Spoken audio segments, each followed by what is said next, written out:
প্রস্তাবিত বাজেটকে উচ্চাভিলাষী বলছে সিপিডি। এই সংস্থাটির মতে 6.5% জিডিপি প্রবৃদ্ধি এবং 7.5% মূল্যস্ফীতির লক্ষ্যমাত্রা অর্জন বড় চ্যালেঞ্জ হয়ে দাঁড়াতে পারে। সকালে বাজেট বিষয়ক সংলাপের আয়োজন করেছে এই সংস্থাটি। তারা বলছে যে করের চাপে পড়বে স্বল্প আয়ের সাধারণ মানুষেরা। মূল প্রবন্ধে সিপিডি নির্বাহী পরিচালক ডক্টর ফাহমিদা খাতুন জানিয়েছেন যে 1.5 বছরে 1 কোটি কর্মসংস্থানের সুযোগ তৈরির সুনির্দিষ্ট রোডম্যাপ নেই।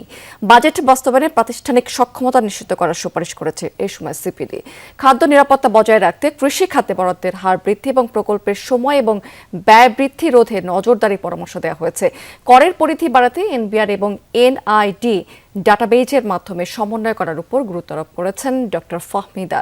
ইংরেজি মাধ্যমে স্কুলের উপর থেকে ভ্যাট প্রত্যাহার এবং আমদানিকৃত পাঠ্য বইয়ের উপর কর মওকুফের সুপারিশ করেছে সংস্থাটি। ফ্রিল্যান্সারদের কর অব্যাহত রাখা এবং এলডিসি উত্তরণের চ্যালেঞ্জ মোকাবেলায় মধ্যমেয়াদী রোডম্যাপ তৈরির তাগিদ দিয়েছে সিপিডি।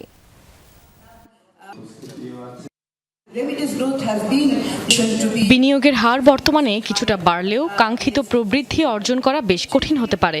যদিও উৎপাদনের দক্ষতা বা ক্যাপিটাল আউটপুট রেশিও কিছুটা উন্নত হয়েছে, তবে বেসরকারি খাতের বিনিয়োগের প্রধান চালিকা শক্তি অর্থাৎ ঋণের প্রবাহ বেশ উদ্বেগজনক। 2026 সালে বেসরকারি খাতে ঋণের প্রবৃদ্ধি ছিল মাত্র 4.75%, যা ঐতিহাসিকভাবে সর্বনিম্ন।